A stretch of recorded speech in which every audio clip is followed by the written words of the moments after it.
The Indian Express का article, और article क्या कह रहा है, how NASA DART mission will hit and deflect an asteroid. NASA का इसमें कह रहा है कि कैसे नासा का डार्ट मिशन जो अभी नासा भेजने वाला है, will hit and deflect an asteroid, वो एक एस्टेरॉइड को हिट करेगा और उसको डिफ्लेक्ट करेगा, उसकी दिशा परिवर्तित कर देगा। यही है अभी ये न्यूज़। अब डार्ट का फुल फॉर्म देख लीजिए, डबल एस्टेरॉइड रीडायरेक्शन टेस्ट। तो चलिए समझते हैं हम ये है क्या।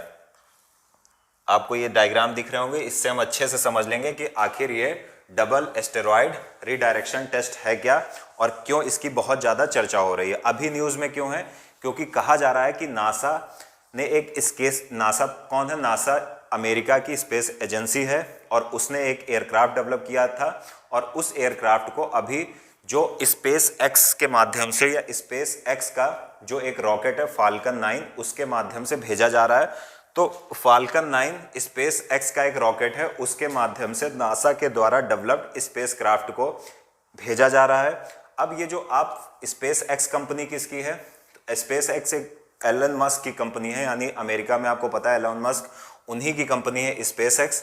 तो याद रखिएगा मिशन नासा का है, यानी ये जो स्पेस क्राफ्ट आपको दिख रहा है ये नासा ने डेवलप किया है, लेकिन इसको लॉन्च किया जाएगा जिस रॉकेट से, उस रॉकेट का नाम क्या है, उसका नाम है फाल्कन 9, जो कि स्पेस एक्स का रॉकेट है और स्पेस एक्स किसकी कंपनी है, एलन मस्क की कंपनी है। तो ये चीजें याद रखनी है हल्की फुल्की। अब सबसे पहले हम देखेंगे कि ये है क्या। देखिए हमको पता है सबसे पहले एस्टेरॉइड क्या होता है। तो एस्टेरॉइड आप देखोगे, तो अगर मैं बात करूं एस्टेरॉइड क्या होता है, तो अगर आप हमारा सोलर सिस्टम देखोगे तो सबसे पहले सन मिलेगा, फिर मरकरी मिलेगा, फिर वीनस मिलेगा, फिर अर्थ मिलेगा, फिर मार्स मिलेगा, फिर जुपिटर मिलेगा। अब मार्स और जुपिटर के बीच में आपको एक पत्थर की एक बेल्ट दिखाई देगी, यानी ग्रहों के टूटे हुए भाग दिखाई देंगे और उन्हीं को हम बोलते हैं एस्टेरॉइड या क्षुद्र ग्रह। अब इनका निर्माण कैसे हुआ, इनका निर्माण ऐसे हुआ क्योंकि आपको पता है कि मार्स बहुत बड़ा एक ग्रह है और इसकी तुलना में मार्स छोटा है। तो अगर बड़े ग्रह का ग्रेविटेशनल फोर्स छोटे ग्रह पर पड़ेगा तो एक अट्रैक्शन होगा और उस अट्रैक्शन के कारण इस मार्स का या मंगल ग्रह का थोड़ा सा मटेरियल या पत्थर निकलकर इस बेल्ट में फैल गए, जो सूर्य के चारों तरफ चक्कर लगाने लगे, और इन्हीं पत्थर को या पत्थर की बेल्ट को ही एस्टेरॉइड बेल्ट बोलते हैं। और इस बेल्ट में जो पत्थर उपस्थित हैं या ग्रह के टूटे हुए भाग स्थित हैं उनको हम बोलते हैं एस्टेरॉइड या क्षुद्र ग्रह। अब होता क्या है कि कभी कभी ये एस्टेरॉइड पृथ्वी के बहुत नज़दीक आ जाते हैं, पृथ्वी के बहुत नज़दीक से गुजर जाते हैं। तो सबसे बड़ी हमारे लिए समस्या यह है कि ऐसा ना हो, और एस्टेरॉइड आपको पता है कि मेटियोर के रूप में आते भी हैं, नीचे भी गिरते हैं, आप देखोगे उल्कापिंड के रूप में। अब समस्या क्या है कि जब ये गिरते हैं नीचे आकर तो बहुत भयंकर हानि पहुंचाते हैं। जैसे अगर आप देखोगे ये गिरते हैं, अगर ये ज़मीन पर गिरेंगे तो बहुत सारी संभावना रहती है नुकसान हो। अगर मनुष्यों के ऊपर गिरे, बहुत बड़ा एस्टेरॉइड हुआ तो मनुष्यों की जान जा सकती है। घरों पर गिरे तो घर टूट जाएंगे। अगर ये ओशियंस में गिरे तो ओशियंस में एकदम से गिरेंगे तो वाटर लेवल चढ़ता है, तो कभी कभी सुनामी भी आने की संभावना रहती है। इसी तरह जब ये गिरते हैं तो अर्थक्वेक की भी संभावना रहती है, क्योंकि बहुत ऊंचाई से बहुत भारी एस्टेरॉइड गिरेगा तो समस्याएं आती हैं।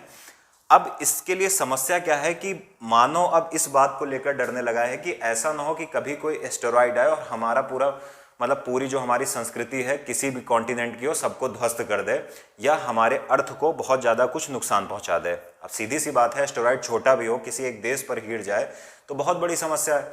तो इसलिए क्या किया है, नासा ने एक, आप ये समझ सकते हो कि स्पेस क्राफ्ट तैयार किया है और इस स्पेस क्राफ्ट का नाम है डबल एस्टेरॉइड रीडायरेक्शन टेस्ट। अब ये स्पेस क्राफ्ट करेगा क्या, ये समझो। देखो भाई, ये स्पेस क्राफ्ट क्या करेगा, देखो जो अभी नासा भेज रहा है, अगर आप यहां पर देखोगे तो यहां पर 2 एस्टेरॉइड हैं। जैसे ये पूरा आप नासा ने पूरा अपना, देखिए नासा की साइड से मैंने उठाया इसको, ये नासा आपको दिख जाएगा।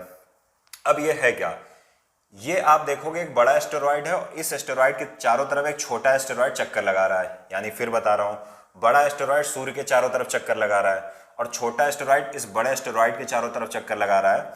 तो अभी खैर ये पृथ्वी के नजदीक नहीं है, लेकिन नासा को अपना डार्ट मिशन या स्पेसक्राफ्ट को टेस्ट करना है, इसलिए अभी डार्ट मिशन भेजा जा रहा है और कोशिश की जाएगी कि ये जो स्पेसक्राफ्ट नासा का जाएगा ये इससे टकराकर इसकी जो ट्रेजेक्टरी है, जिस पाथ पर ये घूम रहा है, इसको परिवर्तित कर दे।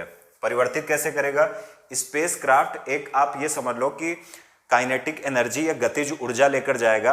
और मान लो कि ये आपका आ रहा है स्पेसक्राफ्ट, ये वाइट वाला एस्टेरॉयड है और ये डार्ट मिशन के तहत स्पेसक्राफ्ट जो भेजा जा रहा है वो है, ये पृथ्वी की तरफ आ रहा है। और अगर ये जाकर, अगर आप ये जानो कि ये जो डार्ट मिशन है ये जाकर इससे टकराकर इसकी दिशा ऐसे बदल दे और ये चला जाए, तो ये अभी टेस्ट किया जा रहा है। हालांकि ये पृथ्वी पर नहीं आ रहा है, लेकिन उम्मीद है कि भविष्य में कोई एस्टेरॉयड, जैसे अक्सर पता चलता है रूस में एस्टेरॉयड गिर गया, तो अगर बड़ा एस्टेरॉयड आया तो इस धरती को नुकसान होगा। इसलिए नासा की ये पहल है कि अगर हम इस एस्टेरॉयड की दिशा को बदल ले गए तो भविष्य में अगर पृथ्वी के ऊपर कोई समस्या आएगी तो हम उस एस्टेरॉयड की दिशा को भी बदल देंगे। तो ये बहुत बड़ी चीज़ है।